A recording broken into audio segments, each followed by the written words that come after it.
Hi, my name is Anaya Jhaveri, and I am a senior pursuing a dual degree in computer science and cognitive science with a minor in mathematics from the College of Arts and Sciences and the School of Engineering and Applied Sciences.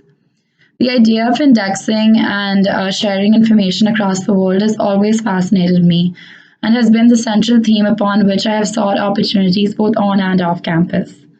My coursework in computer science has shown me how to organize and share information most efficiently, and my coursework in cognitive science has complemented this by giving me a strong understanding of how the human brain naturally and automatically filters, stores, and retrieves data being fed to it from different sense sources. For my Ben talk today, I'm going to talk about the epilepsy seizure prediction and classification research I am doing at the LIT Lab at the University of Pennsylvania. This research is being conducted for my cognitive science honors thesis. While epilepsy is the lab's core focus, its multidisciplinary efforts span a variety of scientific and clinical areas, including but not limited to brain machine interfaces, functional neurosurgery, network and computational neuroscience, and ICU monitoring.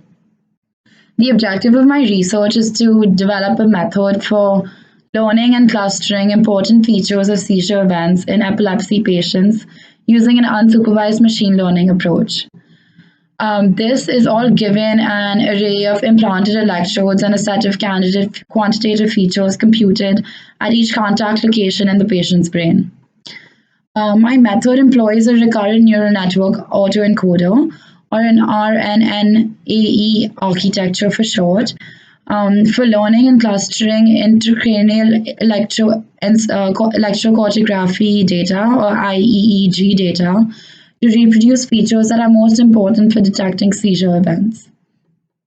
A recurrent neural network, for those who don't know, is a class of artificial neural network where connections between nodes form a directed graph along a temporal sequence. RNNs are state of the art neural networks for sequential data, and since IEEG data is continuous and in sequence, it makes sense to apply an RNN model to seizure data. An autoencoder neural network is an unsupervised learning algorithm that applies backpropagation to learn a representation for a set of data. Since I wanted to apply an unsupervised machine learning approach to sequential IEEG data, an RNN autoencoder seemed like a good fit. Before I talk about my data collection and results, I want to talk a little about the significance of this research. So, over the past years, large scale recordings from epileptic patients undergoing neurosurgery has improved towards much higher resolution. The technique that I employ has the potential to address the challenge presented by these traditional methods for processing and categorizing the large volumes of seizure data. Although it is burdensome for trained neurologists to manually score seizure events, as I've come to notice while talking to people at the lab. So, this technique that I've employed presents an unsupervised approach to cluster seizure events, which doesn't require people to manually go and score each time frame of the seizure data. The data for my research was recorded from three epileptic patients over a 780-day period.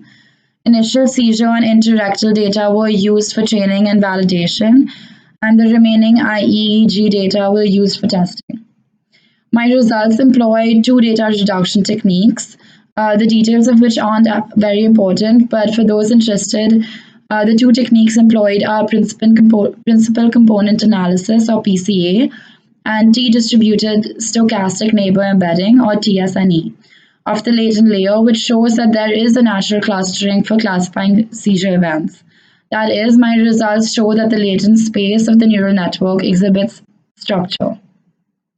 In conclusion, my study presents an unsupervised approach to learning structure and features in IEEG data.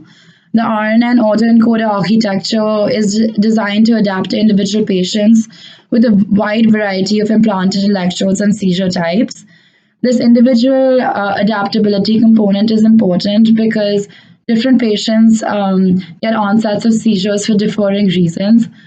So, for example, one patient might get a seizure by doing a mundane everyday activity like watching TV, whereas another Patient might get a seizure in a completely different part of the brain for watching flashing lights, for example. So the current performance of my code and model is limited spatially due to the small number of input channels. That means that by input channels, I mean there are 10 different electrodes we have put in a patient's brain. So we've collected data from 10 different channels of each patient's brain. And another limitation of my research or code is that it requires testing on real-time IEEG data as opposed to historical data or data I have that has already been collected from the past. Thank you.